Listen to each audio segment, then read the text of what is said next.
For news and politics, we went national down with Spencer Sullivan in Washington, D.C.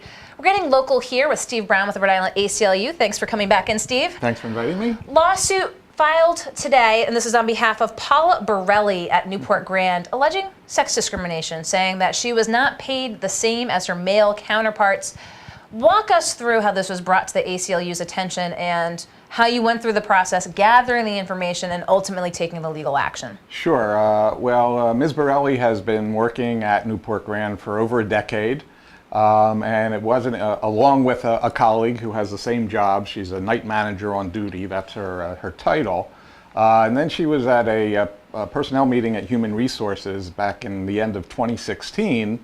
And she happened to learn how much her colleague was making, and it was more than $4,000 more than she was.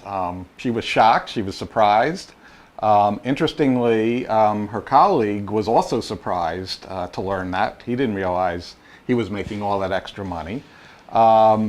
She then asked the management to raise her salary in order to make it equal. They spent 6 months keeping her in suspense, and then they told her no, they weren't going to change her salary, and they didn't give her any explanation for why they weren't going to change it. So after a while, she decided that she needed to fight this. She got in contact with an attorney who got in contact with us, and although the ACLU usually doesn't handle employment discrimination cases in the private sector, the issue of disparate pay in the workforce is a really big issue. It was on the General Assembly's agenda this session, and unfortunately, the legislature didn't take any action. So we thought that this was really a good case to bring and to help focus some public attention on what is a very important and widespread problem in the workplace. Now, she was talking with folks today about her experience and about her suit. Clearly felt so strongly about this, about coming to the ACLU. I mean, how much can you tell? This is it's a deeply personal issue. It's your livelihood. It is very personal, and you take it personally when you find out not only that you're getting less pay than a male colleague, but that you're given no reason for why you're being paid less. I think that's what really was the thing that got her over the edge and made her feel that she really needed to fight this. And by fighting it, I think she's also fighting for a lot of other people. One of the problems is you often don't know that you're being paid less than a man doing the same job. Salaries are generally not talked about in the workplace, so it could be very widespread and nobody knows. She happened to find out really pretty accidentally, and we commend her for coming forward and seeking to vindicate her rights. And we talk about it being a personal issue as well. Does she have concerns about both her job security and potential for retribution? I mean, when folks are these types of whistleblowers, is she protected? She is. There's no question that the anti-discrimination laws prohibit employers from retaliating against individuals simply for exercising their rights under these laws. I mean, we have no reason to believe that they will do that, but she does have that protection.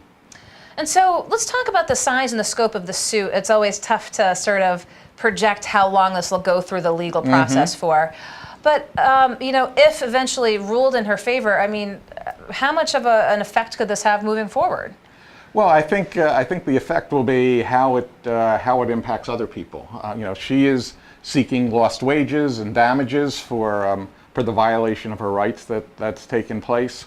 But I think the bigger thing is, will it make the casino look more closely at its pay scale for everybody working there, to make sure that there aren't similar situations going on now, so they don't have to have another lawsuit down the road, raising the same issues.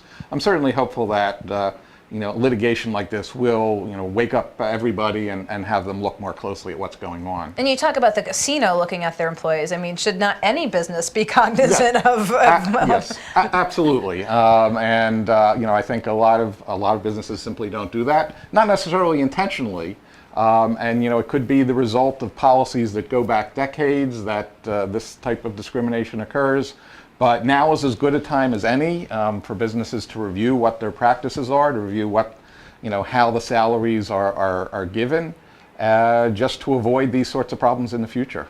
Well, I appreciate your coming in today to talk with us a little bit about this, sending out the release, having the press conference, bringing this issue to light. Yeah. I'm sure we'll be keeping a close eye on it moving forward. I appreciate, as always, you're coming into the studio to talk about things to let folks know exactly what was in the suit. Did we not touch upon anything we should let viewers know? No, that's the essence. You got to it. The essence of the suit. Well, we'll provide, again, links as well and more, but as always, appreciate your taking the time to come here into the studio. Thank you, Kate. Rhode Island ACLU, Steve Brown. We'll be right back here in the Navigant Credit Union Broadcast Center.